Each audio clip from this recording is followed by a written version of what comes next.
بالله من الشيطان الرجيم بسم الله الرحمن الرحيم الحمد لله رب العالمين والصلاة والسلام على أشرف الأنبياء والمرسلين وعلى آله وصحبه أجمعين رب يسر ولا تعسر فإن تيسير كل عسير عليك يسير اللهم تمم بالخير برحمتك يا أرحم الراحمين لا حول ولا قوة إلا بالله العلي العظيم اللهم صل على محمد وعلى آل محمد السلام عليكم warahmatullahi wabarakatuh.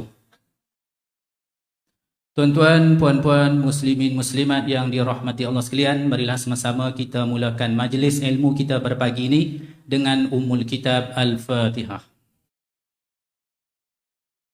Bismillahirrahmanirrahim. Alhamdulillah. Ya, kenapa?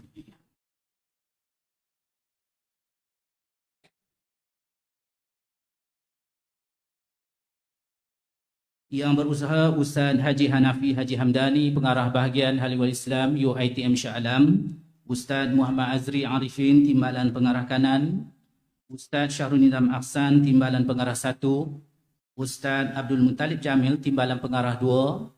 Yang dihormati dan diraikan penceramah kita pada pagi ini Ustaz Muhammad Hassan Adri Yahya ataupun Imam Muda Hasan. Seterusnya, tuan-tuan, puan-puan, muslimin, muslimat yang dirahmati Allah sekalian. Alhamdulillah kita bersyukur kehadrat Allah Subhanahu wa taala pada tahun ini 2024 sekali lagi kita diberi peluang oleh Allah Subhanahu wa taala untuk kita mengingati perjalanan agung iaitu Rasulullah sallallahu alaihi wasallam bertemu dengan Allah Subhanahu wa taala atau Isra dan Mi'raj.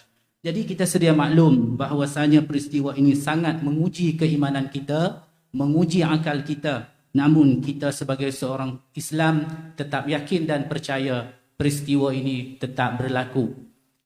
Jadi muslimin muslimat yang dirahmati Allah sekalian, suka saya maklumkan pada penghujung program nanti saya akan baca 6 soalan kuis, 3 soalan kepada muslimin dan 3 kepada muslimat. Kepada peserta yang berjaya insya-Allah akan menerima hadiah yang akan disampaikan oleh penceramah kita Imam Muda Hasan nanti insya-Allah.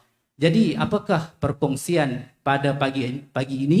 Jadi di sebelah kanan saya telah pun bersedia penceramah kita Imam Muda Hasan dan juga Ustaz Muhammad Faizan Tajwid sebagai moderator kita. Jadi saya dengan ini menyerahkan kepada Ustaz Muhammad Faizan untuk meneruskan acara. Dipersilakan.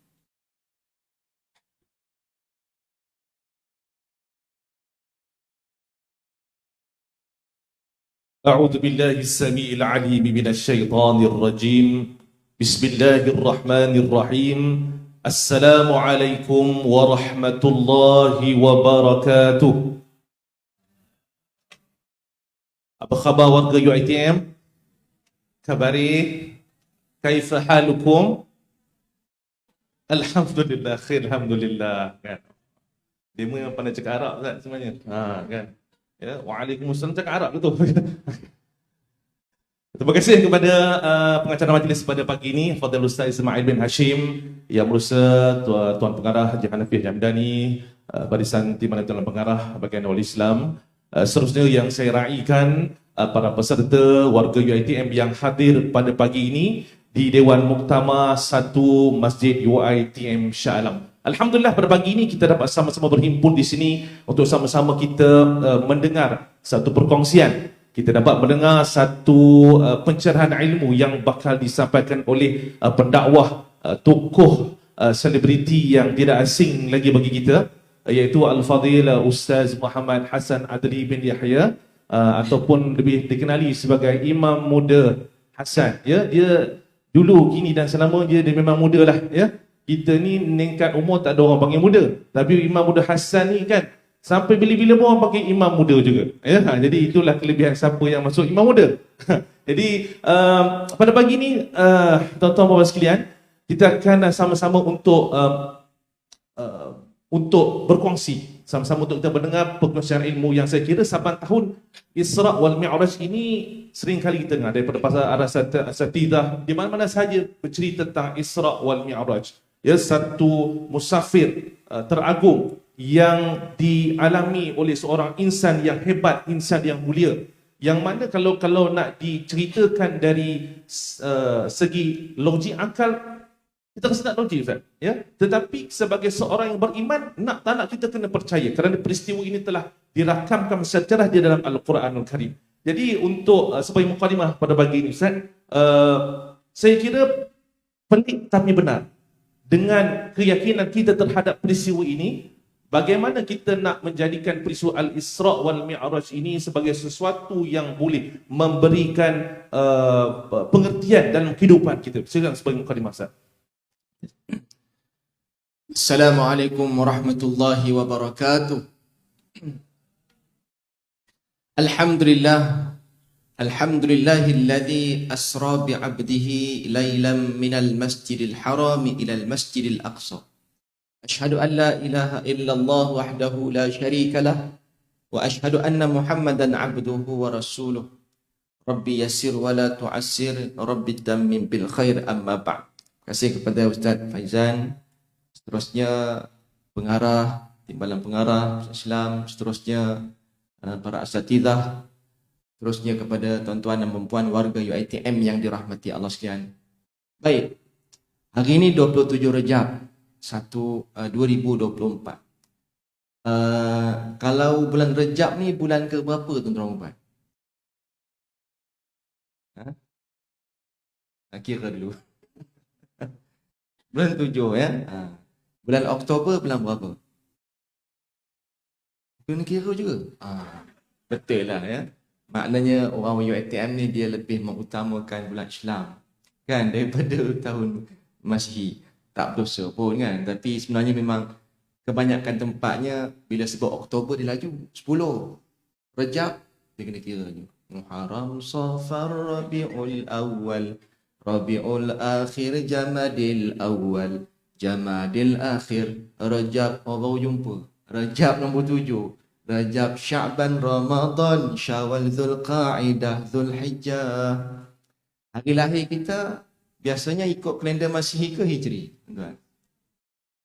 Hijri ya. Saya yakin UiTM memang guna Hijri. Kan? Biasanya tuan-tuan di luar sana, biasanya tarikh lahir ikut Masihi kan. Hijri, tahun kalender Hijri kita tak tahu tarikh lahir kita. Bukan tuan-tuan lah, tuan-tuan memang tahu. Orang luar. Kita sambut hari jadi guna kalender Masihi. Kita sambut anniversary pun kalender Masihi kan. Dan jarang. Tapi hari raya kita guna kalender pun. Oh, memang sungguh hafal semua kan. Satu Syawal, satu Ramadan. Memang guna Syawal, Ramadan. Tapi mari lain tu dia lambat sikit kan. Jadi insyaAllah tahun 2024 ni kita cuba buat satu anjakan paradigma kan. Iaitu kita sambut birthday kita 2 kali setahun. Satu kalender Masihi, satu lagi kalender Hijri. Anniversary pun sambut 2 kali setahun. Dapat 2 kali. Kan? Lepas lama-lama tu kita biasakan kalender Hijri pula. Baik, Allahumma salli ala Muhammad. Bila sebut Isra' wal Mi'raj ini, kalau kita lihat tarikh itu memang ada perbezaan. Ya, kalau kita lihat ulama' dia bahaskan tentang tarikh. Tapi tarikh ni dia tak adalah sampai nak menggugat akidah. Ya, cuma nak menunjukkan ulama' dulu dia pun memang buat kajian. Kan? Kalau ikut Imam At-Tabari kata tahun Hijrah, tahun Isra' Mi'raj ni berlakunya pada tahun pertama kenabian. Maksudnya Nabi diangkat menjadi Rasul tu, tahun tu lah Isra' wal Mi'raj. Ada sebab juga, sebab barangkali ya Imam At-Tabari dia melihat kepada hadis sahih juga tu, hadis sahih Bukhari dan Muslim, yang mana bila naik ke langit pertama, ya Jibril tanya kepada penjaga langit di khazinis sama, iftah, Jibril kata bukalah pintu langit pertama ni. Maka malaikat yang menjaga langit pertama tu kata, man hadha, siapa ni? Jibril kata Jibril. Bila kata Jibril, malaikat tu tanya pula, ma'aka ahadun, bersama engkau ada sesiapa lagi tak? Kemudian Jibril kata, ma'i Muhammad, bersama dengan aku Muhammad. Kemudian malaikat tanya, ursila ilaihi, apakah dia telah dilantik menjadi Rasul? So barangkali lah ya, Imam Tabari beranggapan tahun Nabi diangkat menjadi Rasul itulah tahun Nabi diangkat menjadi ke Isra' wal Mi'raj. Itu pandangan saja ya. Tapi kalau kita kebanyakannya hari ini lebih berpegang pada Al-Allamah Mansur Furi yang mengatakan Isra' Mi'raj ni berlaku pada 27 Rejab. Tapi kata Mansur Furi tahun 10 kenabian. 27 Rejab tahun ke-10 kenabian. Jadi tahun ke-10 kenabian ni tahun duka cita. Yang mana kematian Abu Talib dan kewafatan Sayyidatina Khadijah radhiyallahu anha. Dan kematian ini pun ada juga perbezaan pandangan. Kalau dalam kitab Sirah Nabawiyah Ar-Rahid Makhtum, dia kata Abu Talib meninggal dunia, 3 hari selepas Abu Talib meninggal dunia, Khadijah radhiyallahu anha wafat. 3 hari. Tapi ada riwayat kata 2 bulan lepas tu Abu Talib meninggal dunia, 2 bulan barulah Khadijah radhiyallahu anha wafat. Jadi maknanya tahun kewafatan Khadijah dan kematian pakciknya Abu Talib itu pada tahun itulah berlakunya Isra' Mi'raj. Tapi kalau ikut Imam An-Nawawi dan ulama-ulama yang lain juga mengatakan tahun ke-12 kenabian. Setahun sebelum Nabi hijrah ke Madinah. So pendek ceritanya tuan-tuan dan puan kan. Kita pun kalau di Malaysia ni biasanya sejarah Malaysia kita senang kan.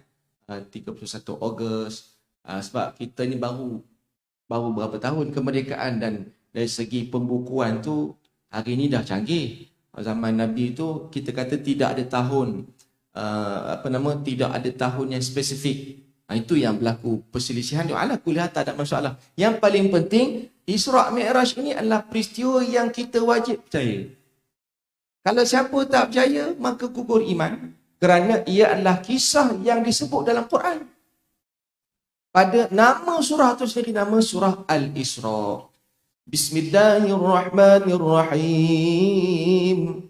Subhanalladzi asra bi'abdihi laylan minal masjidil haram. من المسجد الحرام إلى المسجد الأقصى الذي باركنا حوله لنريه من آياتنا إنه هو السميع البصير صدق الله العظيم. Maha suci Allah yang telah memperjalankan hamba-Nya pada satu waktu di malam hari. Lailan kan. Lailan tu maknanya beberapa, kita kata satu tempoh waktu di malam hari. Dari Masjidil Haram ke Masjidil Aqsa. Berapa jarak Masjidil Haram ke Masjidil Aqsa? 1239 km. Itu yang direkodkan lah. Perjalanan darat. 1239 km. Kalau daripada Johor ke Perlis, berapa kilo? 800 ke? 800. Maknanya jauh lagi tu. 1200. Kalau dari KL ni, saya tengok sebab lah ni banyak orang nak pergi Haji kan. Songkla lah kan. Ramai orang pergi sana. Dulu saya pergi berapa tahun dulu pergi Haji, tak ada orang Melayu, tak ada orang Malaysia, tak jumpa sangat. Katakan kalau pergi Haji tu, ya, di mana-mana ada orang Malaysia kan. Sebab murah katanya kan. Jadi kalau dari sini ke Haji saya tengok lebih kurang dia lebih kurang lah 1000 lebih kot ya. Tapi tak sampai 1200. Kalau pergi ke Bangkok naik kereta, itu lebih kurang 1500 km ya. Bangkok kalau naik kereta lebih kurang 18 jam kalau tak berhenti. Tapi nak bagi tahu sekarang ni ada kereta kan. Ada kapal terbang kan. Tapi zaman Nabi mana ada, yang paling laju pun kuda. Tapi kuda ni mungkin tak berapa sesuai sangat di padang pasir jalan jauh. Lebih unta yang bertahan lasak sikit. Jadi perjalanan yang sesuai ni unta lah. Unta bukan laju mana. So maknanya memang tak logik lah macam Ustaz sebut tadi kan. Memang tak logik pun. Cumanya perkara ni wajib kita percaya kan. Sebab dia cerita Quran. Cerita Quran. Sebab tu namanya mu'jizat. Isra' Mi'raj ni mu'jizat. Apa makna mu'jizat tuan-tuan? Mu'jizat ni ialah kata Syekh Mutawalli Sya'rawi, dia mesti ada dua ciri dia. Yang pertama, khariqul lil adah. Sifat, ciri mukjizat tu mesti dia luar daripada adat kebiasaan. Dia benda pelik. Nabi belah bulan kan, itu benda pelik. Yang keluar air tangan di celah jari Nabi, itu benda yang di luar adat kebiasaan. Lagi apa? Isra' Mi'raj ni termasuk mukjizat. Sebab dia memang luar biasa, pelik. Naik burak, mana ada Sekarang ni tuan-tuan, buruk ni tak ada siapa boleh buat. Melainkan ada stesen minyak buruk oil. Kan? Tahu minyak buruk oil. Tapi di Selangor tak ada. Kalau balik ke Perak tu, belah-belah Pentera Kemih tu jumpa Ustaz. Ya? Ada. Ada Terintan, Terintan. Mesti orang Terintan. Saya orang Perak, Setiawan. Ada orang Perak sini. Oh, ada mengangkat. Kan? Atau ada koma je kan. Ya? Kita bakar je. Buruk oil. Jadi saya tak pernah isi lagi. Kata orang kalau isi tu laju kereta. Kan? Dah rupa buruk laju. Buruk oil. Di Radio IKIM selalu keluar. Buruk oil. Stesen komuniti anda. Saya kata buruk oil ni minyak urut ke apa kan? Rupanya sisi minyak kan? Ada keluar dekat. Cari juga buruk oil kat. Sebab Radio IKIM banyak pendengar lembah-lembah Kelang kan. Tapi keluar dari Radio IKIM tak nampak pula sisi minyak di Selangor ni. Mungkin dia punya strategi dia tak tahulah kan. Okey. Mana ada kenderaan yang boleh buat macam buruk? Laju je. Cukup laju. Ya? Itu namanya mukjizat di luar daripada kebiasaan. Syarat kedua mukjizat ataupun ciri kedua kata Syekh Muntawari Syarawi pada mukjizat itu dia mestilah beyond human ability. Orang Perak kata kan. Iaitu dia mesti di luar kemampuan manusia. Dari sudut akalnya, perbuatan tak ada siapa boleh buat rupa itu. Kan? Contohnya kalau mungkin ada dekat sini ada profesor kan ataupun mungkinlah prof ni dia buat kajian tentang matahari. Kalau cerita bab matahari ni memang perfect lah. Dia boleh cerita jarak dia, saiz dia, panas apa semua. Prof dia buat kajian tentang matahari. Tapi cuba tanya dengan prof ni. Prof ni pandai mana bab matahari. Cuba buat matahari satu. Dia tetap tak boleh buat. Dia kata saya duk kaji je, dia tak boleh buat. Jadi kita boleh mengkaji tapi kita tak mampu nak buat. Sebab itu Isra' Mi'raj kita boleh kaji berdasarkan hadis Quran tapi kita tak mampu nak buat. Oleh kerana itu namanya mukjizat. Oleh kerana itu memang kalau ikut akal tak boleh kita fikir. Sebenarnya tuan-tuan, begitulah ayat Al-Quran ni untuk mukadimah ni bila cerita Al-Quran sama ada kita akal kita kata percaya tak percaya, logik tak logik, itu tolak tepi dulu. Al-Quran ni ataupun hadis Nabi bila kata wahyu, kita terima dulu. Sama juga kalau perintah yang lain, contohnya Allah kata orang perempuan wajib menutup aurat. Terima dulu. Jangan kata ini dah zaman 2024. Bukan kata itu sebab ini perintah Allah kata itu, terima dulu. Logik tak logik, tolak tepi. Sama juga tuan-tuan, ada orang buat kajian. Dari Datuk Izhar Arif dia pernah cerita. Ada prof daripada UPM kot ya. Dia buat kajian manfaat babi terhadap manusia. Babi ni boleh sebut ke dalam ni? Risau juga kan? Khinzir, orang kata sebutlah khinzir lembut sikit lah. Khinzir itu terjemah bahasa Melayu apa? Babi kan? Sama lah tu kan? Dalam Quran sebut khinzir. Jangan, boleh tak ada dosa pun kan? Kalau bahasa lapiknya bab 1 kan? Bahasa ilmiahnya bab 1. Bahasa matematiknya 8481. Minta maaf lah aku ada nombor pelik gitu ya. Baik tu hari viral di Facebook kan. Nombor pelik aku kan AKU kan 8481. Aku babi punya. Minta maaf lah aku ada nombor pelik macam itu kan. Jadi kalau kita tengok ni saya relatekan dengan Isra' Mi'raj kan. Kalau kita kata memang kajian beritahu manfaat babi ni kepada manusia lebih daripada 200 manfaat.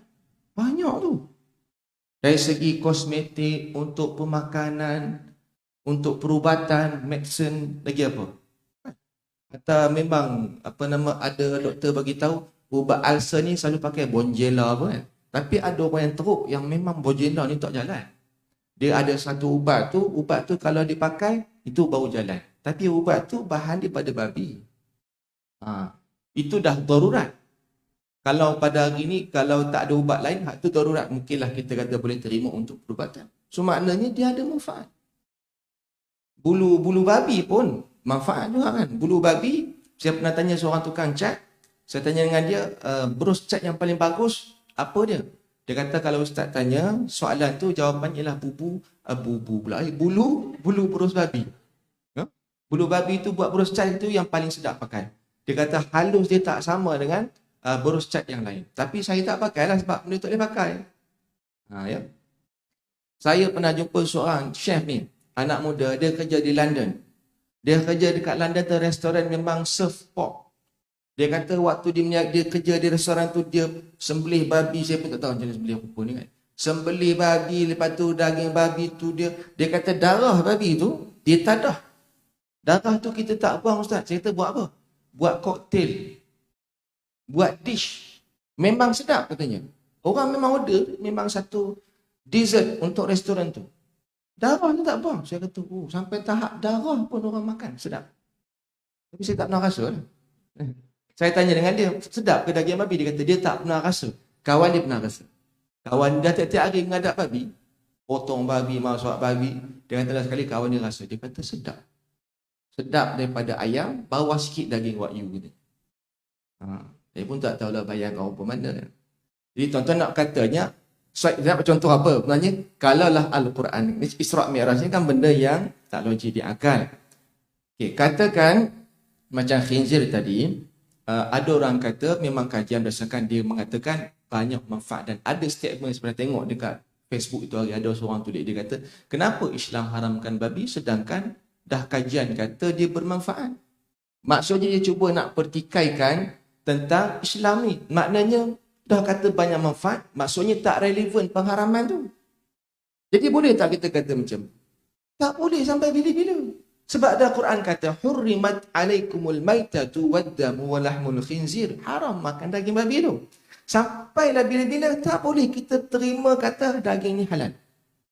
Sama juga Isra' Mi'raj, mungkinlah in the future nanti sampai satu masa orang boleh buat hak macam buruk tu.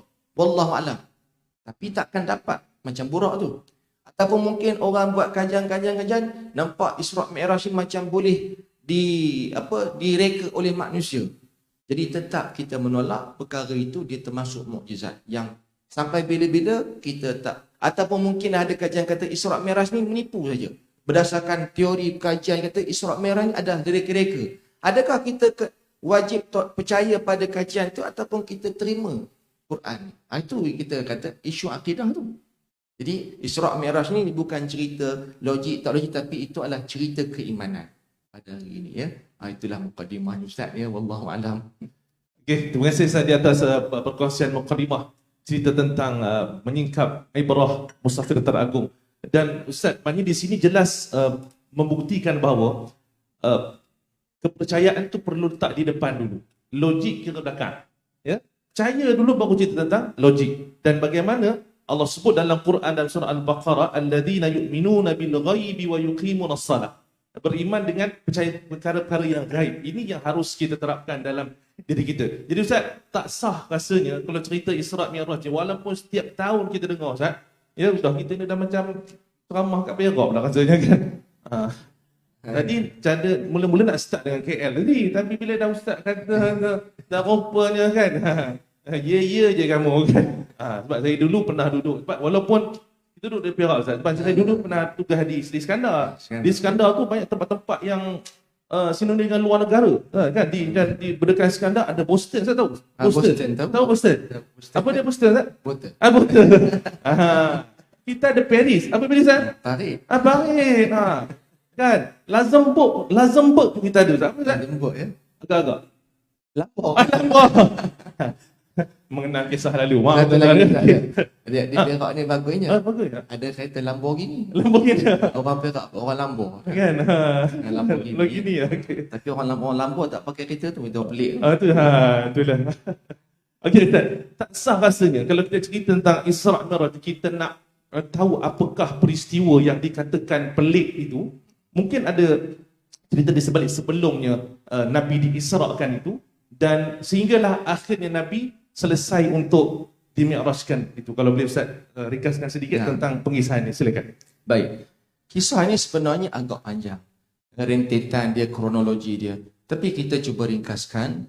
Kisah Al-Isra' wal Mi'raj ini iaitu kisah yang bermula dengan fasa ujian yang berat bagi Nabi.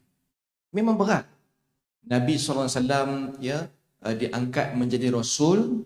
Kemudian waktu fasa kenabian awal ni memang Nabi diuji kan. Berlaku dengan ujian berat, penindasan, orang tak percaya. Cuma waktu itu adanya Abu Talib. adanya Sayyidatina Khadijah. Itu orang kata dua insan yang sangat memberi suntikan semangat dakwah kepada Nabi. Khadijah, Sayyidatina Khadijah radhiyallahu anha, isteri tercinta, yang beliau ini tak pernah langsung kata no kepada Nabi. Tu nak jadi isteri solehah tu ikutlah Khadijah. Waktu diturunkan wahyu balik ke rumah, Nabi kata zammiluni, zammiluni, selimutlah aku, selimutlah aku. Khadijah tak kata apa, dia ambil selimut, diselimutkan suami dia. Kalau kita hari ni rupa mana kakak sekalian? Suami balik tercungak-cungak, ada kena kejar hantu dia tu. Nampak? Hatanya kena kejar hantu, kata kawan. Suami kata, abang rasa abang nak buat bisnes lah, jual daging amin kari, amin. Khairul Amin. Minta maaf lah. Khairul Amin, minta maaf lah. Minta maaf lah tu sebut marah kat dia. Daging dendeng kan. Dah beli ke belum? Tak sampai lagi. Tak berjaya. Allah kan. Contoh nak jadi agent kan contohnya. Tengok cerita, tak payahlah bang. Abang tu mana ada rupa bisnes. Tak reti. Gagal kan, tak payahlah bang. Nampak awal-awal dia potong semangat. Suami tu baru nak buat bisnes kan. Lepas tu dia terus potong. Tak payahlah bang. Ya, muka tak ada rupa muka bisnes. Okay. Maknanya kita tak ikut cara Khadijah. Walaupun kita tahu suami kita tu memang tak ada rupa bisnes. Tapi bagilah semangat dulu paling tidak. Apa nak buat? Bagus dia tu bang. Kan? Bincang lama. Akhirnya buat kesimpulannya tak payahlah buat. Contohnya. Tapi mula-mula bagilah semangat dulu. Jangan terus cantai. Ini tidak apa-apa dah cantai dulu. Kan? Abang rasa abang nak jadi imam lah di masjid tu.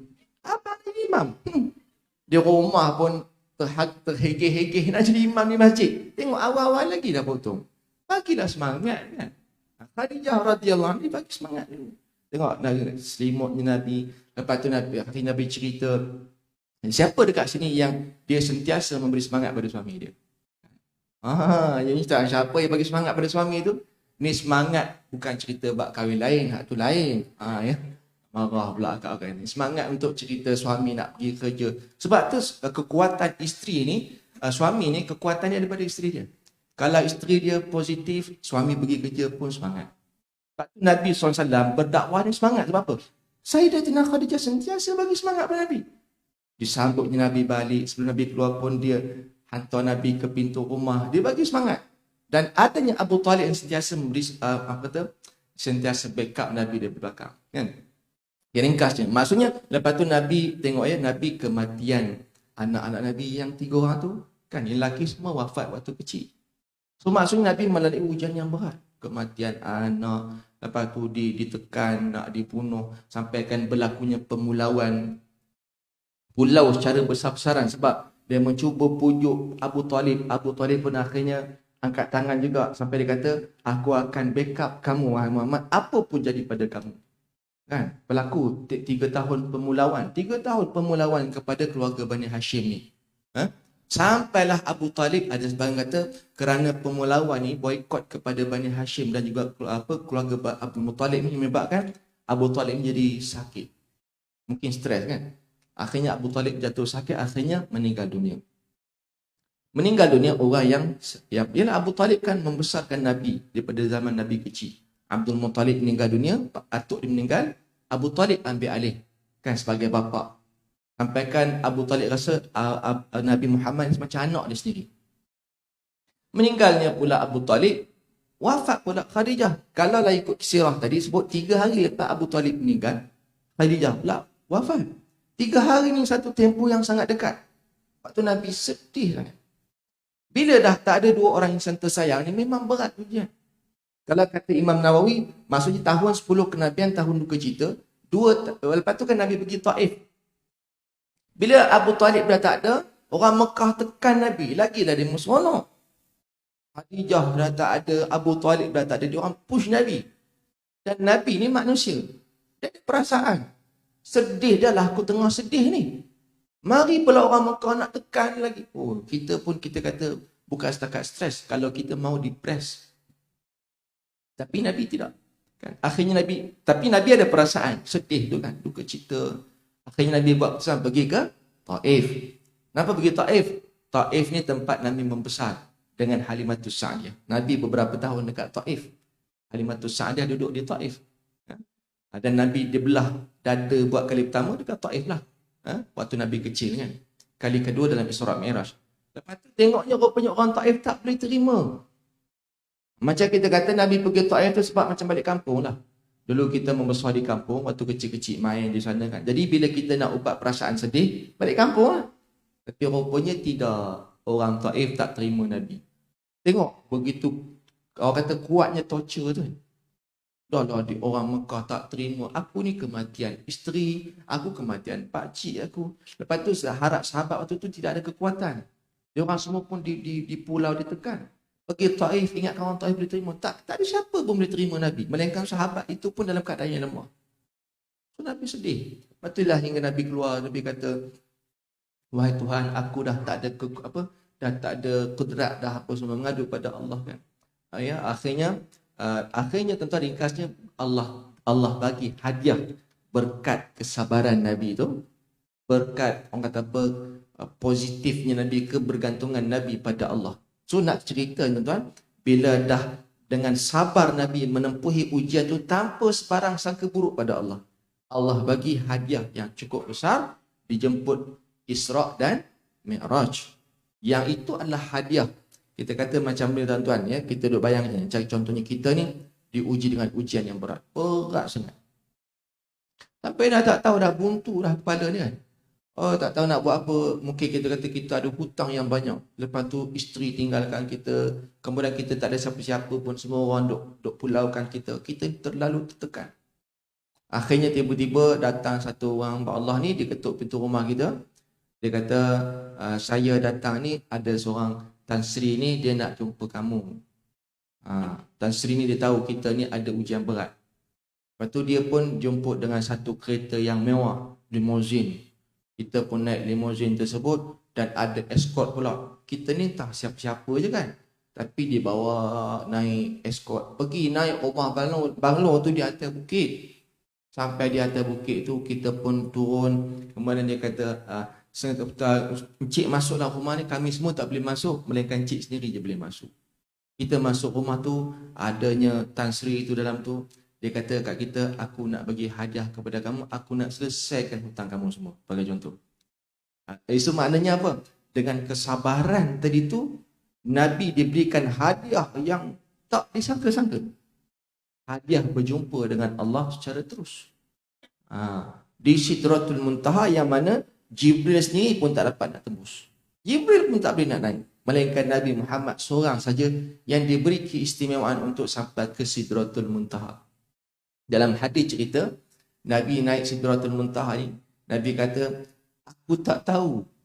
Nabi melihat dalam Sidratul Muntaha ni suasana yang Nabi kata, aku tak tahu warna itu warna apa. Maksudnya, dekat dunia ni, sekarang ni kita ada berapa warna tuan-tuan? Ada banyak, tapi paling basicnya ada berapa? 12 kot ya. Warna lunar, ingat lunar? Kan? 24. Yang 24 tu dia, tapi asal dia tetap 12 kan? 12 kan? Hitam, coklat kan? Hijau, biru, yang itulah. Merah. Tapi merah bagi orang perempuan kan ada banyak pula merah cabang kan? Pink belacan, pink itulah, pink itu cabang dia. Asal dia mungkin 12 gitu kan. So maknanya dalam di Sidratul Muntaha Nabi kata, aku tak boleh describe warna yang dalam Sidratul Muntaha tu macam ni. Itu hadis Sahih Bukhari Muslim dia kata. Aku tak tahu. Maksudnya Nabi tak pernah tengok warna macam tu. Jadi kita boleh nampak di syurga ni, di akhirat, so kita tak tahu warna apa yang ada kat sana. Kita tak boleh nak bayang. Sebab tu Nabi sebut dalam hadis, ma ra'at ainun. Syurga ni kita tak pernah tengok dengan mata, ma sami'at uzunun, tak pernah didengar oleh telinga kita dan tak pernah terlintas dalam hati kita, ya. Akhirnya Nabi turun daripada 50 waktu kan, 50 waktu akhirnya jumpa dengan Nabi Musa. Nabi Musa kata, banyak sangat tu umat kamu tak mampu. Naik lagi jumpa Allah, akhirnya Allah bagi 5 waktu. Dan 5 waktu itu kata Allah Ta'ala dalam hadis kursi, bersamaan khamsun wa huwa khamsun, ya, iaitu 5 waktu dan ia adalah sama dengan 50 waktu. Diskaun 90%. Hari raya esok diskaun paling tinggi berapa? Sale raya 70% kan. Biasa 70% lah. 90% jarang bagi. Itu pun yang jenis lelong-lelong je. Yang ni mak katanya Allah Ta'ala boleh bagi 90% dan Allah kata sama dengan 50 waktu. Jadi siapa yang solat satu waktu sama dengan 10 waktu. 5 waktu, 50 waktu. Baiknya Allah tu. Bayangkan kalau tak berlaku diskaun tu. Macam mana rupanya? 50 waktu solat. Mangkor dia buatnya. Mangkor. Orang pun ada mangkor lah. Hak 5 pun Allah terjengak-jengak setengah tu.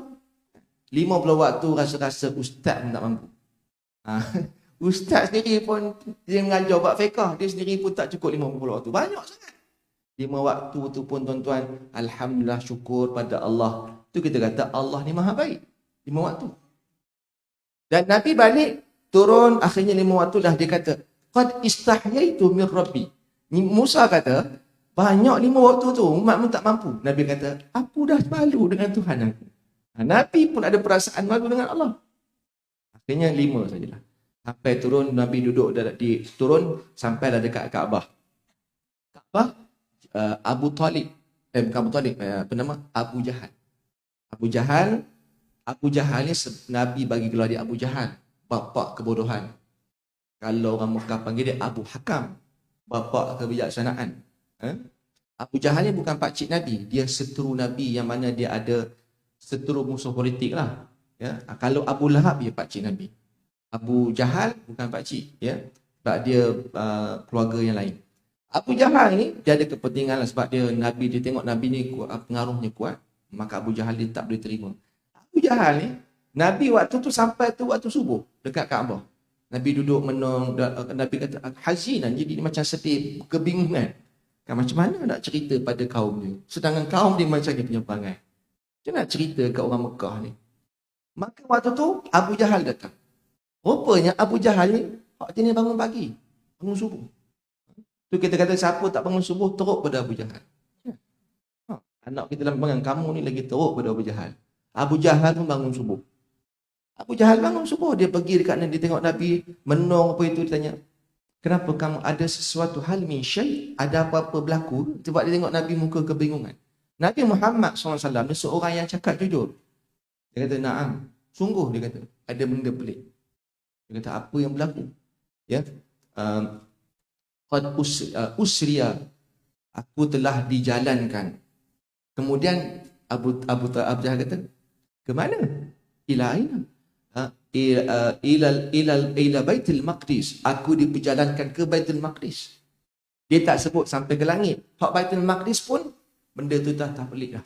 Benda tu pun dah pelik kan. Ke Baitul Maqdis. Nabi tak cerita Mi'raj lagi, cerita Isra' aja. Aku diperjalankan ke Baitul Maqdis. Dia kata sungguh.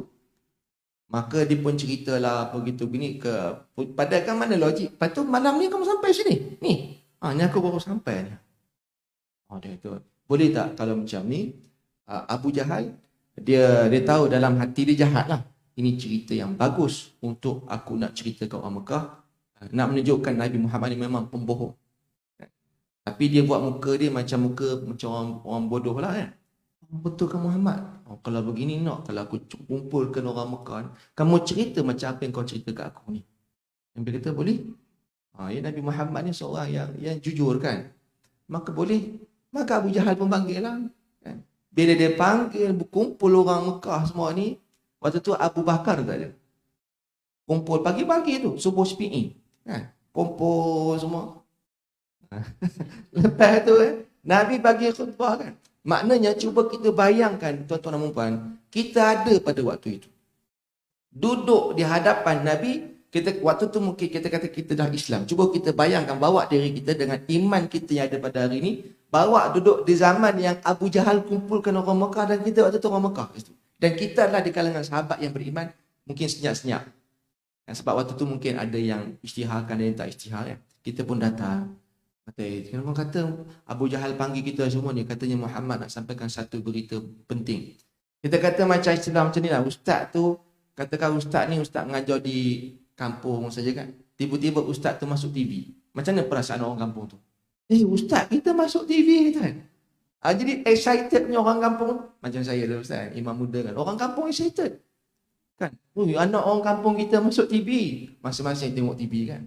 Tu saya balik kampung macam VIP tu. Waktu program imam muda tu. Teringat saya balik kampung tuan-tuan. Ada pakcik tu peluk saya kuat-kuat tu. Menangis tu. Bagus ya kamu kan. Saya kata pakcik ni dulu aku jalan tak mandang aku pun. Dululah sebelum tu kan.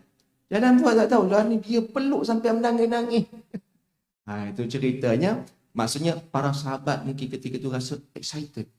Sebab Nabi tak pernah ceramah secara public macam tu. Sebelum ni senyap-senyap je. Mana ada peluang nak ceramah depan-depan macam ni. Tapi Abu Jahal buka ruang tu. Kumpulkan orang Mekah, Nabi naik ke bukit. Ada kata dekat Jabal Qubais. Bukit tu Nabi bangun. Nabi kata, malam tadi aku Isra. Kan? Maka ketika itu ada yang kafir ditepuk tangan. Dalam hadis kata dia tepuk tangan. Nak kata apa? Kan dah cakap dah Muhammad ni gila. Bila Muhammad cerita macam ni, inilah kamu percaya lagi. Ni orang ni kita kata gila, kamu tak percaya. Tengok dia cerita apa ni, memang tak betul dia ni. Yang kafir.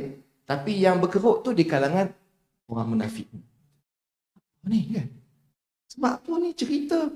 Padahal bila ini first time boleh cakap secara terang-terangan, ingatkan nak cerita tentang perpaduan ummah ke kan? Tentang Islam ni, Allah Ta'ala. Tapi rupanya cerita Isra, malam tadi aku Isra. Jadi ada yang berkeruk. Kita macam mana agak-agak? Kalau kita duduk di tempat itu, boleh jadi ada di kalangan orang Islam ketika itu, yang iman dia tak kuat, dia kata, sebab first time dengar, kita lah ni dah berapa tahun dengan Isra' Miraj. Tapi kalau ketika itu, tuan-tuan, mungkin ada di kalangan, bukan kita lah mudah-mudahan ya, mungkin ada di kalangan manusia ni, dia rasa, Muhammad ni tak betul lah, aku tak percaya. Sebab apa benda tu memang tak logik. Dah first time dengar, Allahumma salli. Dan ada yang murtad. Yang munafik tadi, yang olok-olok ni akhirnya tak percaya Nabi. Jadi hikmah dia, Isra' Mi'raj ni adalah satu filter sebelum nak berhijrah ke Madinah. Yang hijrah ke Madinah itulah betul-betul beriman. Sebab tahun ke-13 kenabian barulah hijrah ke Madinah. Yang itulah yang telah ditapis keimanan mereka. Yang tak percaya Isra' Mi'raj, dia orang tak pergi hijrah. Itulah sedikit sebanyak cerita kronologi Isra' wal Mi'raj ni. Wallahu'alam. Okey, terima kasih Al-Fadhil Ustaz Imam Huda Hassan di atas sedikit perkongsian ringkasan Isra' wal Mi'raj. Nak cerita habis Ustaz memang tak cukup satu hari. Ya, kena tidur sini semua ya. Mana besok Qiyamul Lail, malam Qiyamul Lail, besok sambung balik. Itu pun tak tahu habis ke tidak. Ya. Jadi ceritanya banyaklah. Mungkin saya nak ghostan sikit Ustaz. Boleh ghostan ya? Ghostan. Kita ghostan sikit Ustaz. Sebab dalam cerita Isra' Mi'raj ni ada cerita tentang Nabi di belah dada tadi yang macam Ustaz cakap tadi kan. Sedangkan Nabi ni memang dah kita tahu memang maksum. Memang kita kata memang dia tak ada dosa, suci dari sebarang dosa. Ya, di belah dada sehingga ada kesan jahitan ya, sehingga ada seorang sahabat ternampak kesan jahitan pada dada Nabi ni. Kenapa perlu ada begitu dalam peristiwa yang dialami oleh Nabi SAW? Dan yang kedua, kita jalan sekali. Yang keduanya, dalam peristiwa Isra' wal Mi'raj tadi Ustaz ada sebut tentang perintah solat menjadi 5 waktu tadi. Jadi apakah nasihat Ustaz mungkin kepada warga VITM yang berada di dewan ini tentang kewajipan untuk menunaikan solat ini, bukan saja terhadap tunai solat itu, tetapi kewajipan untuk kita solat dengan khusyuk gitu. Silakan. Baik, Allahumma salli. Terima kasih Ustaz Faizan. Allahumma salli ala Muhammad. Isra' dan Mi'raj ini Nabi di belah dadanya. Fafaraja sadri, Nabi cerita kepada Abu Dzar Al-Ghifari, ya, aku di belah Jibril telah membelah dadaku. Tsumma ghassalahu bima'i Zamzam, dan kemudian dibasuhkan hati aku ini dengan air Zamzam. Dan dibawa satu bekas bejana mumtali'in hikmah wa iman, yang mana terisi dalam bekas itu hikmah dan juga iman. Kemudian dituangkan ke dalam hatiku dan akhirnya ditutup dadaku. Maksudnya pembedahan yang berlaku secara real. Nabi nampak, sebab tu Nabi cerita. Mana ada doktor pakar yang boleh bedah dada dalam keadaan orang tu sedar? Ada. Kalau ibu mengandung, kalau dia beranak normal, sedar kan? Tapi kalau operate, biasanya sedar tak? Separuh sedar ya. Tapi tak perasan kot apa doktor buat kan. Ke perasan? Sebab saya, isteri saya tak pernah operate. Wallah. Tapi kalau orang pembedahan jantung, saya ingat tak sedar kan. Kalau sedar tuan-tuan, mati kot kawan ni kan. Sebab terkejut. Kawan tu dalam penyakit jantung kan. Kena tengok bedah hidup-hidup tu bukan sebab operate tu, sebab terkejut tengok doktor bedah dada dia. So Nabi memang nampak sedar. Dan memang di Allahumma salli ala Muhammad dan ditutup semula. Kemudian okey, 2 kali Nabi dibedah dada ni kan. Okey, kenapa perlu bedah dada ni? Sebenarnya tak perlu bedah pun boleh je. Kan? Cumanya itu nak tunjukkan hikmah kepada kita bahawasanya Nabi Muhammad SAW nak berjumpa dengan Allah, maka perlu dibersihkan hatinya. Padahal Nabi itu dah maksum dah. Kan? Tak ada dosa. Dibersihkan dosanya. Tapi masih lagi disucikan hatinya lagi. So, mesejnya Allah nak bagi tahu melalui peristiwa ini, kalau kamu nak jumpa aku, ya, ataupun kalau mereka nak jumpa awak ni, kan, kalau kau nak jumpa aku, kamu mestilah bersihkan hati kau. Kalau tidak, kau jumpa aku dalam keadaan hati kau kotor, dia ada macam pendinding. Maknanya bukanlah mesti nak tunggu hati bersih baru nak solat, tidak. Tapi nak bagi tahu kalau kita nak betul-betul Allah terima ibadah kita, maknanya kena bersihkan hati. Lepas tu setiap hari mau bersih hati. Bersih hati ni macam mana? Dengan cara istighfar kan. Istighfar boleh membersihkan hati. Dengan Quran, dengan majlis ilmu boleh membersihkan hati. Dengan bergaul dengan orang-orang baik boleh membersihkan hati. Allahumma salli Muhammad. Jadi maknanya nak jumpa Allah mesti hati nak kena bersih. Kalau kita takbiratul ihram, Allahu Akbar, dalam hati ada ujub, ada takbur, ada riak, sum'ah dan sebagainya, maknanya memang kita jumpa Allah. Sebab bila kita nak jumpa Allah, kata ulama, takbir Allahu Akbar, maka kita boleh jumpa Allah. Kita bercakap dengan Allah tanpa ada hijab, tanpa ada perantaraan. Tapi nak ceritanya kalau kita jumpa dalam keadaan hati yang kotor tadi, ya, itu menjadi satu pendinding, penghalang yang mana susah Allah nak terima apa yang kita hajatkan. Sebenarnya tuan-tuan dan puan-puan dirahmati Allah sekalian, solat yang kita dirikan itu nak tak nak kita usaha untuk mencari keikhlasan dan kekhusyukan dalam solat. Solat 5 waktu kan? Okey tuan-tuan dan puan, solat ni dia adalah cerminan hidup kita. Allahumma salli Muhammad, inna salata tanha 'anil fahsya'i wal munkar. Sesungguhnya solat itu mencegah perkara keji dan munkar. Zaman Nabi ada sahabat yang dia ini malamnya minta solat taubat, minta ampun pada Allah sungguh-sungguh. Dan di siang harinya dibuat dosa.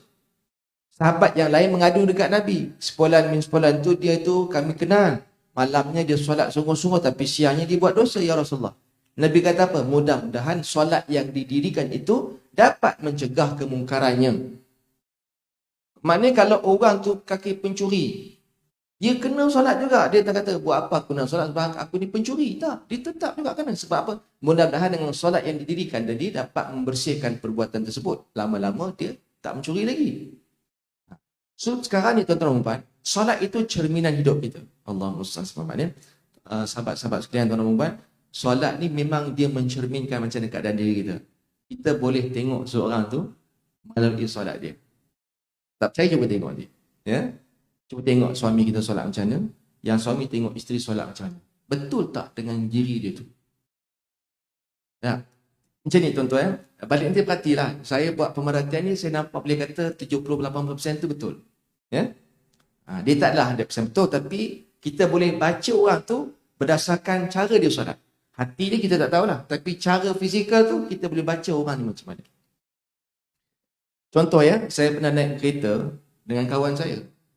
Saya ni di sebelah ya, kawan ni dia bawa kereta, dia punya kereta kan dia bawa. Kereta ni tengoklah. Dia ada kereta bawa 100 rasa laju, ada kereta bawa 100 tak rasa laju. Tengoklah kereta jenis apa kan. Jadi kawan punya kereta ni dia bawa 100 rasa laju. Kita ni sebelah aja, dia bawa kereta, dia tak pakai seat belt. Saya pakai seat belt sebab dia bawa saya pun kecut-kecut juga bawa kereta tu. Kan? Jadi Dia ni bawa kereta, dia marah semua orang kat jalan. Horn pin dia marah, lori ni tak guna, motor, semua orang dia marahnya. Saya tengok dia duduk marah orang, dia sendiri pun tak pakai seat belt. Tapi saya tak berani tegur lebih, kan kena halau pula. Kan? Sebab kita menumpang. Kan? Sebab dia macam marah. Macam semua orang dia marah. Macam pandai barang sikit lah kan. Tapi sebab aku pula kena marah kan. Dia diam. Dia bawa kereta, semua orang dia marah. Lepas tu, tengah dia bawa kereta tu, dia boleh lepaskan steering kereta tu. Dia pegang handset, dia boleh balik WhatsApp semua. Dia punyalah kecut perut ni. Allah Tuhan. Lepas tu, azan. Nak cerita, kebetulan dengar azan di radio kan. Allahu Akbar, Allahu Akbar.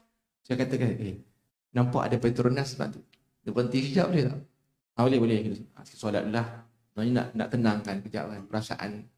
Lepas tu, solat. Saya pergi toilet. Tapi dia dah solat tu. Jadi kita ni jadi makmum lah.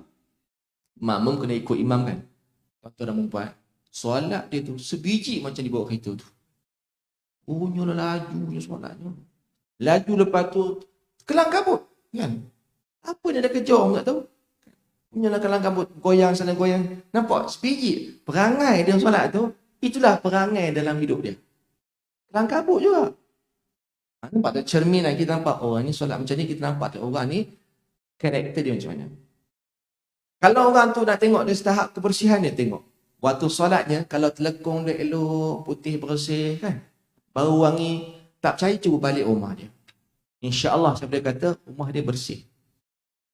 Tapi kalau tengok orang ni pakai telekongnya kan, dia putih, bertukar warna kelabu asap. Penuh tak lalat, bukan orang sini lah ya. Baunya pun ya, 1 kilometer bau hapak. Jadi kita boleh balik rumah dia, cuba tengok. Rumah dia pun insya-Allah rupa itu jugalah. Tak? Nak tengok orang ni memiliki sifat amanah ke tidak amanah, dia menepati masa atau tidak. Tengok kalau dia rajin solat awal waktu, orang ni biasanya orang yang memang punctual. So kalau kita nak latih jadi punctual, latih solat awal waktu. Insya-Allah secara automatiknya kita akan punctual pada setiap perkara. Dia mari ikut solat tu. Contoh tuan-tuan ya. Kalau kita nak jadi orang yang orang boleh dengar cakap kita, pun kena perbaiki dalam solat. Sebagai contoh, tuan-tuan. Ini saya minta maaf, ini dia tidak cerita pasal seorang tokoh ilmuwan yang saya kagum lah. Almarhum Tok Guru Ni Aziz Nikmat. Ya? Saya tak nampak dia politik, tapi kita nampak dia seorang agamawan yang disegani. Saya pernah solat subuh ya, di Masjid Pulau Melaka. Rumah Tok Guru. Ya. Solat subuh. Solat subuh tu tuan-tuan buat panjang. Sebab Tok Guru ni baca surah, Tok Guru ni Aziz ni, dia baca, dia tak ada taranum sangat. Dia tak ada lagu macam biasa orang buat. Dia bacanya seketul-seketul. Dan Tok Guru ni, kita tahu, dia baca ayat tu dia faham. Dan dia menghayati ayat yang dia baca. Dan sangat baca dia, bacaan dia slow je. Dia menghayati sebiji baca. Tapi solat tu saya perasan waktu tu sangat macam kita rasa suasana dia lain. Jemaah dia pun nampak semua buat subuh kan, kadang mengantuk, tapi tengok kebanyakan jemaah yang rasa macam tak ngantuk. Dan dibawa rasa kekhusyukan tu tadi kepada jemaah dia. Nampak tak? Dan Tok Guru yang solat, rukuknya slow, sangat tumak nina. Dia maknanya kita nampak sebab tu Tok Guru ni Aziz ni orang boleh dengar cakap dia. Dan dia sangat dihormati. Kerana apa? Kerana dalam kita boleh nampak cara dia solat, dia berhadapan dengan Allah pun macam tu. Begitulah dia dengan masyarakat. So sebenarnya kita pun sama. Nak jadi contoh, kalau nak anak kita jadi baik, maka ibu bapa kena perbaiki solat. Supaya nanti anak boleh nampak. Dia tak payah nak cerita banyak sangat. Kadang-kadang kita nak nasihat anak kita, kita nak tegur anak kita, tapi anak kita nampak kita ni solat macam mana. Alah, abah ni pun nak cakap lebih-lebih, dia sendiri pun solat pun lintang pukang. Subuh pun kita yang kejut dia. Anak yang kejut bapak kan. Jadi anak tadi dia hilang respect. Kita nak cakap lebih-lebih, dia boleh nampak macam ni cara kita solat dengan Allah Ta'ala. Kalau kita boleh beradab dengan Allah, tuan-tuan jangan takut. Anak tu akan hormat kita. So maknanya solat tu adalah cerminan hidup. Bila kita baik solat kita, semakin baik kualiti hidup kita. Kan? Tak payah banyak cakap. Bila baik solat kita, tuan-tuan, automatically insya-Allah kehidupan kita semakin baik.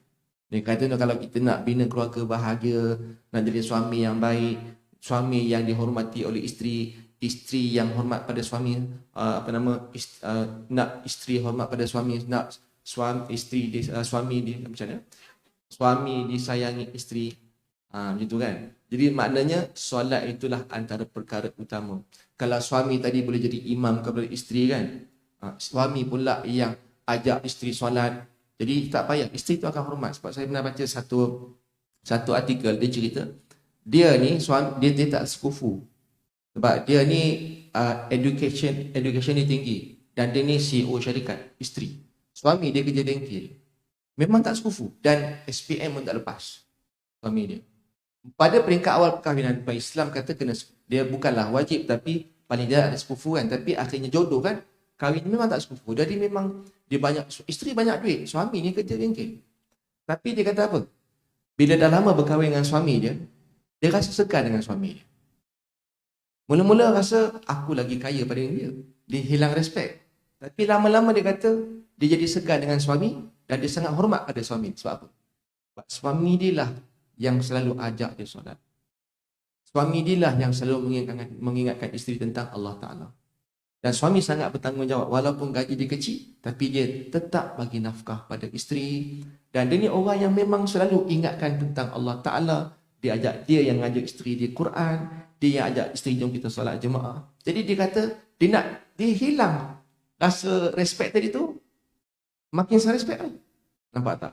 Bila mana suami tadi perbaiki solat dia, maka insya-Allah itu cara nak bahagia dalam keluarga kita. Wallahu a'lam. Baik, terima kasih Al-Fadhil Ustaz Hasan Ibn Hasan atas pencerahan berkaitannya dalam peristiwa Isra wal Mi'raj. Itu juga perkara yang harus kita tahu. Sirah itu sendiri, tetapi kita harus juga mengetahui tentang isi tersirat di dalam peristiwa ini yang harus kita amalkan dalam kehidupan sehari. Saya setuju dengan Ustaz Imam Hasan kaitan di mana solat itu merupakan salah satu daripada cerminan seorang manusia itu. Ya, perlu kita jaga dan sekarang ni pun dah banyak kempen-kempen solat berjemaah kan. Geng subuh macam apa? Macam jemaat. Jemaat. Macam Jumaat kan. Lepas ni pula ada geng subuh macam raya pula lepas ni kan. Macam-macam kempen-kempen adalah semata-mata untuk kita memeriahkan solat itu sebagai salah satu daripada ibadah yang bertiaga. Baik, kita berhenti rehat seketika. Saya nak buka soalan kalau ada dalam kalangan yang ada di ruang ini. Kalau nak bertanyakan soalan silakan. Ada?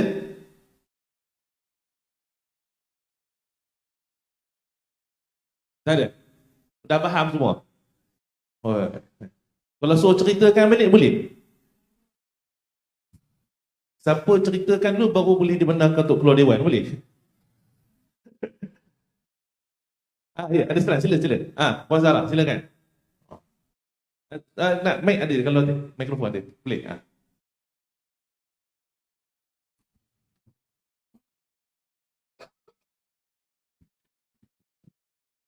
Okay, Assalamualaikum warahmatullahi wabarakatuh. Ustaz, macam ni biasanya kita dengar untuk rasa diri kita apabila kita solat, ya. Solat seorang ni kita rasa lain. Kita hanya berhadapan menghadap Allah, kan?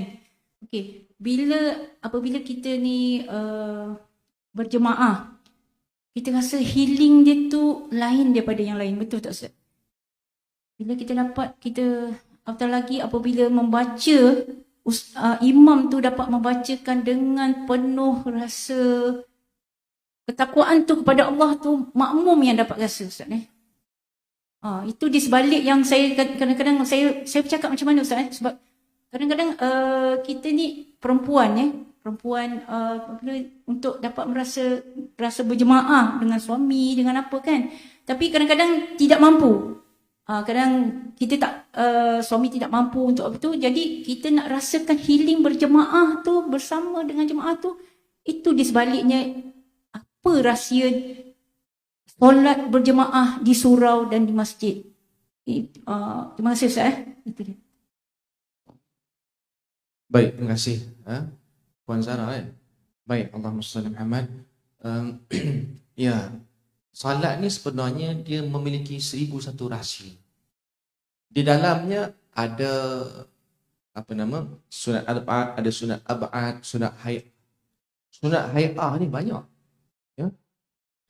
Okey, baik. Allahumma salli Muhammad. Dan sebenarnya solat yang kita dirikan, makin tu kita kata, makin kita memperbagi solat, makin baik hidup kita.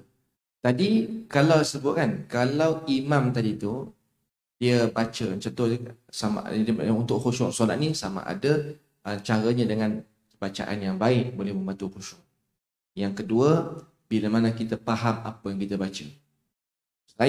Kalau kita kata kita belajar, contoh kita belajar taranum. Belajar taranum tujuannya untuk diri. Supaya bila kita solat seorang-seorang, solat tahajud seorang-seorang kan, kita boleh baca kuat untuk diri kita. Dan kita tahu ayat ini ayat tentang syurga neraka. Jadi kita boleh olah ayat itu menggunakan taranum yang sesuai. Itu tujuannya. Tapi tujuannya bagus untuk imam.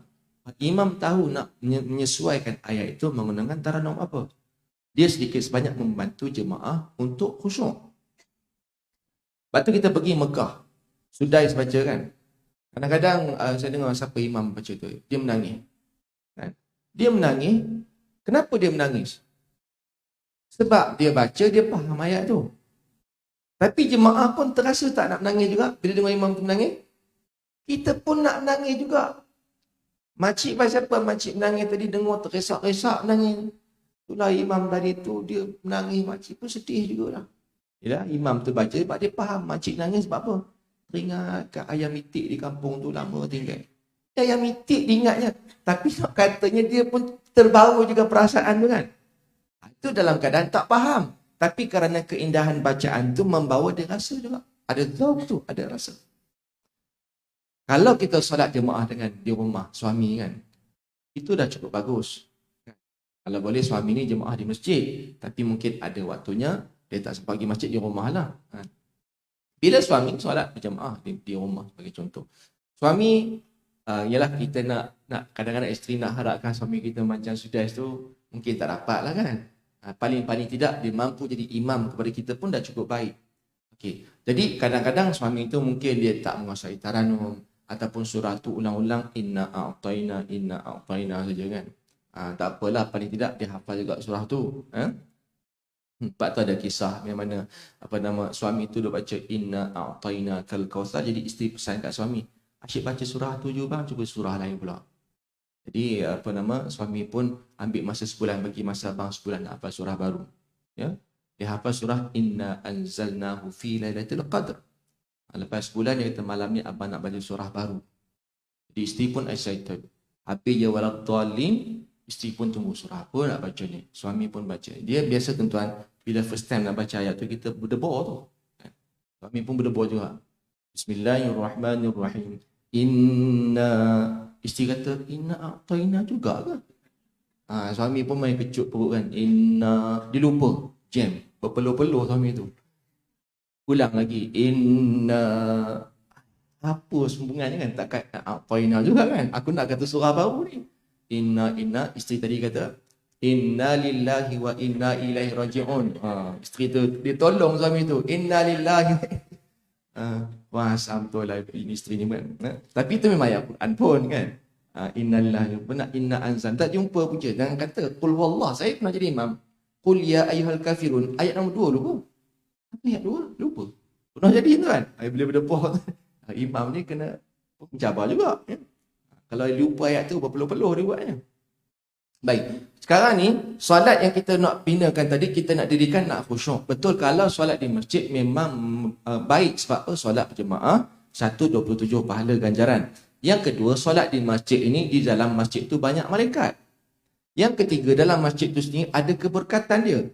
Yang keempat, masjid adalah tempat yang paling baik di atas muka bumi. Lepas tu siapa yang solat di masjid memang akan lebih khusyuk berbanding solat di rumah. Sebab di tempat itu sendiri tempat yang lebih berkat. Rumah dengan masjid, masjid lebih berkat. Oleh kerana itu, healing yang terbaiknya di masjid. Tapi isteri paling afdal di rumah. Kan? Kalau solat isteri di rumah, suami pergi masjid, isteri jangan takut dapat juga pahala. Dapat pahala juga. Solat jemaah suami itu isteri dapat juga. bertuah jadi isteri. Sebab apa? Isteri tanggungjawab dia besar, nak didik anak sebagainya. Tapi kalau tak ada apa keperluan nak pergi masjid, bawalah pergi, tak ada masalah. So maknanya kita cuba nak jadikan solat kita solat yang berjemaah. Dia beginilah, kalau tak khusyuk pun paling tidak ya kita dapat buat berjemaah. Okey dah tu. Ya. InsyaAllah healing ni kalau kita dapat berjemaah, tak, contohnya kita tak dapat zauq rasa dalam solat jemaah dengan suami, kita ada waktu lain solat tahajud di malam hari. Gunakan tahajud itu untuk kita bangun seorang-seorang kita. Buat tahajud ni afdalnya seorang-seorang. Kan? Tapi kalau buat jemaah pun boleh juga. Tapi seorang-seorang pun lebih, kita boleh baca ayat kita suka kan. Sebab bila solat tahajud, kita tak tahu nak baca Quran, tak Quran kat depan. Kan? Tak Quran kat depan, kita baca Quran dua dalam satu. Dapat baca Quran, dapat solat. Baca. Kita pilih surah yang sebelum kita nak pilih ayat, contoh nak khusyuk, nak bantu khusyuk dalam tahajud, kita baca surah yang mana kita nak baca tu dan cuba kita tengok terjemahan dia dulu. Tengok terjemahan apa maksud dia. Jadi, oh, ayat ni cerita macam ni, ayat ni cerita macam ni. Jadi kita pun letak Quran kat depan, kita pun solat. Jadi kita dah faham tadi terjemahan ni kan? Kita pun baca ayat tu, maka dia membantu untuk khusyuk dalam solat tahajud. Itu caranya untuk kita nak khusyuk dalam solat lah. Ya, wallahu alam. Baik, terima kasih Fadil Ustaz Imam Muhammad Hassan. Jawab ya. Puan Zarah tentang solat dia banyak dikaitkan dengan solat tentang episod Isra wal Mi'raj. Ustaz, sebagai penutup kita pada pagi ni, kejap benar ya. Rasa macam bermula dah habis dah. Ya, rasa dia pun tak nak bangun ni rasanya. Kan? Kita dah habis dia tak nak bangun juga, dia suruh sambung juga. Dia pun tak bangun, awak bangunlah. Okey. Okey, sebagai penutup Ustaz, cerita tentang perkissahan Isra wal Mi'raj pada awal tadi, cerita tentang Nabi diisrakan, satu perkara yang pelik ya, perkara yang ajaib juga berlaku. Nabi di Mi'rajkan juga, terdapat banyak perkara pelik di dalam peristiwa Mi'raj itu, pada langit yang pertama, kedua, ketiga, keempat, sehinggalah perakhiran Mi'raj itu, sehinggalah Nabi balik. Nabi tadi Ustaz cerita tentang bagaimana Nabi menghadapi tomahan daripada orang, kata Nabi ni apa ni, bohong, nipu kan. Jadi daripada awal hingga akhir tadi cerita ni, saya rasa bukan kita dapat sahaja mengetahui di antara perkara-perkara yang membuktikan kekuasaannya. Di dalam cerita Isra wal Mi'raj ada juga diceritakan barakna haulahu linuriyahu, yang diberkati sekeliling itu, yakni Baitul Maqdis ya. Di situ juga ada hikmahnya di dalam itu. Jadi saya nak minta Ustaz lah menyimpulkan cerita Isra wal Mi'raj pada pagi ini, supaya peristiwa ini bukan sekadar satu ulang kaji bagi kita, tetapi dapat kita hayati pada setiap perkara yang kita lakukan. Ya, sebab hidup manusia ni Ustaz tak lepas dari melakukan dosa. Kan tadi masuk jalan tadi sambil nak tekan apa ni daftar, sebab yang datang ni Ustaz semua dapat jam latihan. Saya tak pastilah yang datang sebab nak dengar ke nak dapat jam latihan. Dua-dua. Mana satu yang dulu? Ilmu. Ini Ustaz dalam dewan ni semua adalah bakat ahli syurga. Amin.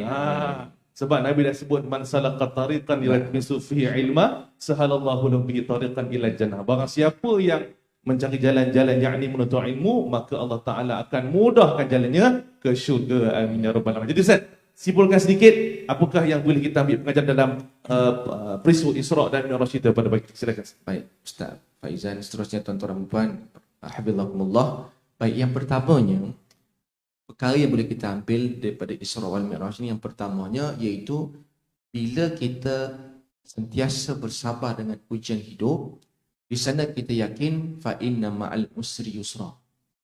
Selepas kesusahan beserta dengannya kesenangan. Dia bukan sesungguhnya beserta kesusahan itu ada kesenangan. Dia bukan selepas. Di dalam kesusahan itu, di dalamnya ada kesenangan. Jadi oleh kerana itu kita nampak Nabi yakin dalam kepayahan yang Nabi alami, ujian yang berat, sebab tu Nabi tak pernah sangka buruk dengan Allah. Kalau kita tengok pattern Nabi sama. Nabi Yusuf dibuang oleh abang-abang dalam perigi. Dia tetap tak sangka buruk dengan abang dia. Tapi dia tahu ini Allah sedang nak bagi dia satu jalan yang lebih baik daripada itu. Semua Nabi macam tu. Oleh kerana itu kita nak ikut jalan Nabi. Setiap apa yang kita lalui dekat hidup ni, sama ada jalan itu ujian kesenangan ataupun ujian kesusahan, dalam hati tidak ada boleh sekelumit pun kita kata, kenapa Tuhan buat macam ni? Tak boleh. Sepatutnya kita kena ubah, Allah buat begini sebab Allah tahu yang terbaik untuk aku. Sebab di dalamnya ada kesenangan. Dan tuan-tuan tengok kebanyakannya orang yang berjaya kerana dia melepasi tahap kesusahan. Dia tak? Nak jadi profesor. Susah tak nak ambil PhD? Susah. Sebab tu dia berjaya. Sama juga kita. Menempuhi ujian hidup, kita kata, ini adalah yang terbaik. Allah tahu apa yang terbaik untuk aku. Sebab Nabi pun melalui fasa itu. Ya. Kemudian yang keduanya, Allahumma salli Muhammad, apa yang kita boleh ambil? Bila kita nak berjumpa dengan Allah, bila kita nak dekat dengan Allah, nak tak nak, hati tadi tu mesti kita bersihkan. Jangan kira pandangan manusia. Kita ambil kira pandangan Allah. Hati tempat jatuhnya pandangan Allah. Jasad lahir tumpuan manusia. Utamakanlah pandangan Allah daripada pandangan manusia. Utamakanlah pandangan Allah daripada pandangan manusia. Itu yang lebih utama. Utamakan pandangan Allah Ta'ala, bukan pandangan manusia. So kalau kita nak buat tahun ni aku nak jadi yang terbaik, jadi abaikan pandangan manusia. Kita utamakan pandangan Allah. Nabi Muhammad pun begitu. Orang nak cerca dia, orang nak fitnah dia, aku harap biar Allah pandang. Kemudian yang ketiganya, tuan-tuan dan puan, yang terakhirnya dalam Isra' wal Mi'raj ini, apa yang boleh kita ambil bahawasanya Allahumma salli Muhammad, dalam hidup ini, ya, dalam hidup ini, tadi kita sebut tentang ujian, kemudian kita sebut tentang hati. Yang ketiga, tuan-tuan, dalam hidup ini, kita lihat dalam Isra' Mi'raj tu, kita nak kejar masa yang berkat. Kerana Nabi telah dibawa satu alam yang kita tak tahu alam tu alam apa.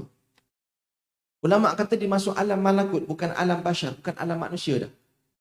Dan Nabi telah melalui satu tempoh, kalau bukan tempoh perjalanan yang panjang, tapi telah disingkatkan oleh Allah Ta'ala dalam satu masa saja. Padahal perjalanan tu Isra' panjang, Mi'raj tu lagi panjang, tapi jadi kompres. Maknanya, di situ keberkatan masa untuk Nabi. Itu untuk Nabi lah. Untuk kita, zaman akhir zaman ni memang Nabi kata masa akan jadi pendek. Betul tak? Pendek. Jumaat ke Jumaat sudah dah pencin. Betul tak?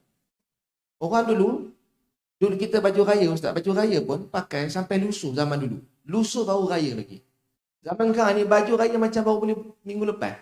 Dah beli baju raya baru pula. Cepatnya raya kan. So maknanya tak apa. Akhir zaman memang begitu. Cuma kita nak ambil. Akhir zaman ni aku nak berkat masa. Tak apalah. Berkat masa semua orang 24 jam. Tapi keberkatan masa, kita akan rasa ilmu bertambah. Ibadah semakin berkualiti. Hidup semakin bahagia. Itu dia. Jadi kita fokus pada akhir zaman dengan keberkatan masa. Ibrah daripada Isra' wal Mi'raj yang Allah Ta'ala jadikan masa yang panjang dipendekkan, tapi Nabi dapat macam-macam.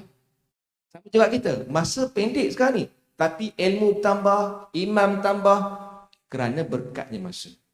Jadi insyaAllah Allah berkati kita semua dengan masa, usia kita, umur kita, dan kita dapatlah mengecapi nikmat Isra' wal Mi'raj sesuai dengan keadaan kita sebagai seorang hamba ni. Ya wallahu a'lam. Baik, alhamdulillah, alhamdulillah. Terima kasih di atas kesimpulan yang telah disampaikan oleh Al-Fadhil Ustaz Imam Huda Hassan tadi tentang peristiwa ibrah musafir, ya, ibrah pengajaran musafir teragung Isra' wal Mi'raj, satu peristiwa yang pelik, ajaib, tetapi wajib kita percaya dan beriman kerana dia adalah satu-satu daripada hadiah yang telah diberikan oleh Allah Subhanahu wa taala kepada Nabi SAW di atas peristiwa kesedihan yang baginda hadapi sebelum ini. Jadi saya kira masa yang ada ni Ustaz rasa kejap benar Ustaz ya. Kan rasa kejap benar, tapi disebabkan masa tak mengizinkan kerana kita ada quiz ya lepas ni. Jadi sebelum saya nak menutup Ustaz, tadi Ustaz ada nasihat sikit ya. Boleh ke saya nak sikit nasihat? Tak berapa sedap macam Ustaz, tapi bolehlah. Ya. Sikit je. Ni nasyid ni, ya. Saya rasa tuan-tuan puan tak tahu lagu ni. Sebab apa? Cerita tentang tajuknya pun Musafir Tan Agong. Nak tahu lebih kena dengar di YouTube. Nak nyanyi panjang tak cukup masa juga. Saya nyanyi sikit je, ya. Okey, saya ambil chorus dia. Digambarkan siksa penghuni neraka, dibayangkan nikmatnya ganjaran syurga. Buat peringatan hidup di dunia, Maha Kuasa, Maha Pencipta. Tamalah musafir yang beribu batu demi menghadap Allah yang satu. Turunlah perintah salat 5 waktu sehingga Nabi tersipu malu. Cukup tu ya. Nak tengok di YouTube insya-Allah. Jadi terima kasih sekali Ustaz Muhammad Hassan di atas kerana sudi datang hadir ke UiTM pada hari ini untuk sama-sama berkongsi rasa dengan warga UiTM pada pagi ini. Jadi untuk akhirnya saya nak serahkan kepada pengerusi kita Ustaz Ismail Hashim, kerana kita ada kuis dan juga hadiah misteri yang akan disampaikan oleh Imam Muhammad Hassan sebentar saya lagi. Silakan Ustaz. Jangan tanya susah-susah lah ya. Kalau jenuh dia nak Google nanti lambat. Baik. Terima kasih Ustaz Faizan sebagai moderator kita pada pagi ini, dan terima kasih juga kepada Imam Muhammad Hassan di atas perkongsian Isra wal Mi'raj pada pagi ini. Jadi insya-Allah jangan risau, soalan tak payah menang. Insya-Allah tak payah tu susah ke senang saya tak tahu, tunggu dulu. Tapi standby lah Google. Saya nak maklumkan juga di depan kita ni ada QR untuk kita buat maklum balas untuk maklumat kami. Jadi tuan-tuan dan puan-puan boleh scan isi maklum balas tu. Dan seperti mana yang saya dimaklumkan bahawasanya ada yang bertanya tentang jam latihan tadi di dalam Facebook. Jadi suka saya maklumlah bahawasanya tujuan kita ni bagi kepada yang hadir ni sebenarnya nak bagi ramai datang ke masjid. Kalau boleh datang setara ni insya-Allah kita boleh bagi secara online insya-Allah. Tapi apa pun bergantung kepada pengarah program lah. Okey. Baik, kita teruskan kepada acara yang seterusnya iaitu kuis. Jadi saya akan buka soalan 3 kepada muslimin dan 3 kepada muslimat. Jadi sebelum saya baca soalan, saya menjemput kepada penceramah kita Imam Muhammad Hassan diiringi oleh timbalan pengarah kanan untuk berada di hadapan pentas ini. Dipersilakan.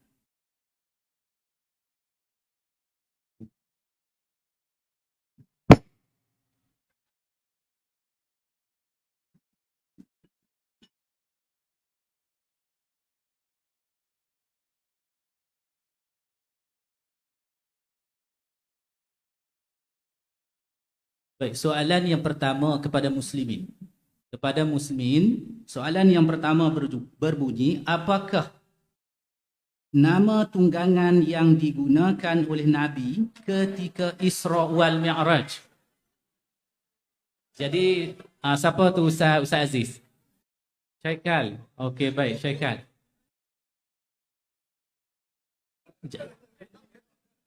Jawapan dulu. Bura, baik. Ya, Bura. Okey, dipersilakan. Okey, untuk makluman juga, pihak Urustia mempunyai skema jawapan. Sekiranya jawapan tuan-tuan dan puan-puan tidak menepati skema kita, maka jawapan itu dikira tidak tepat. Jawapan adalah muktamad. Baik, soalan yang kedua kepada muslimat. Apakah ibadah fardu yang dikaitkan dengan peristiwa Isra wal Mi'raj? Okey, saya ikut Ustaz Aziz. Siapa dia yang Ustaz Aziz teka tu? Okey, silakan. Okey. Pentashih jawapannya adalah Ustaz Aziz. Solat, baik. Jawapannya adalah solat, dipersilakan.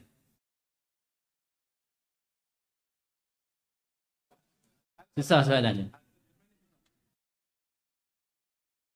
Ya. Okey, bersedia kepada muslimin soalan yang kedua. Baik, soalan yang kedua kepada muslimin. Apakah yang dimaksudkan dengan Mi'raj? Okey, silakan.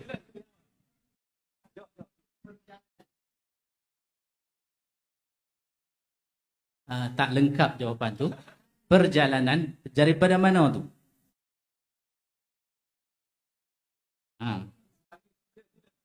Okey.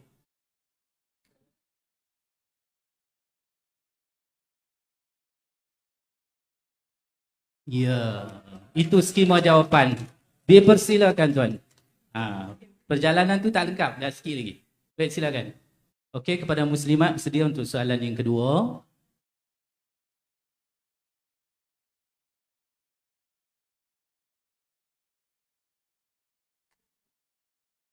Baik, terima kasih. Soalan yang kedua kepada muslimat ada kaitan dengan soalan tadi. Apakah maksud Isra? Ustaz Aziz?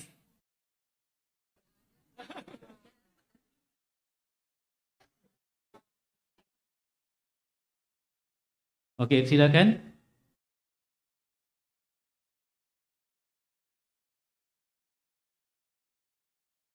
Ya, betul. Okey, silakan.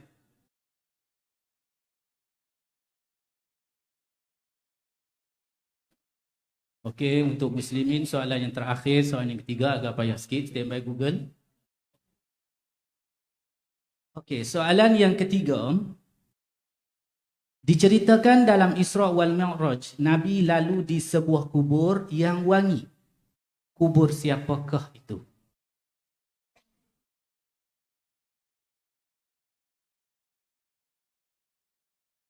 Okey, cari dulu.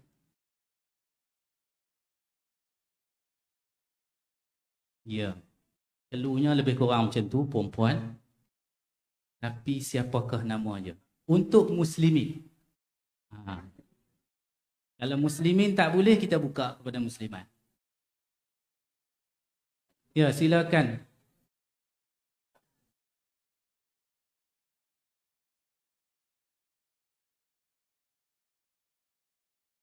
Bukan. Sila. Masyitah, ya itu skema jawapan dia. Jadi silakan. Baik, ada satu lagi soalan yang terakhir untuk muslimat. Ya.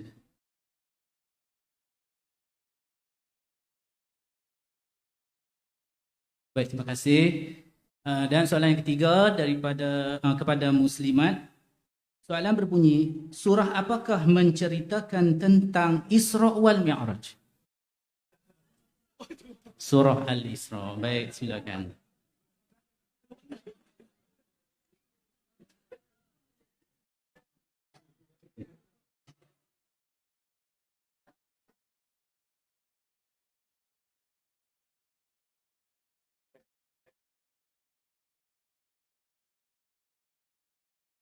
Baik, terima kasih kepada Imam Huda Hassan dan terima kasih kepada Timbalan Pengarah kerana sudi menyampaikan hadiah kepada pemenang. Saya ucapkan terima kasih kepada yang berjaya, terima kasih kepada semua yang hadir pada pagi ini. Jadi kita akan ke sesi bergambar selepas ini. Jadi sebelum tu kita tutupkan majlis kita dengan tasbih kafarah dan suratul As. Subhanakallahumma wa bihamdika.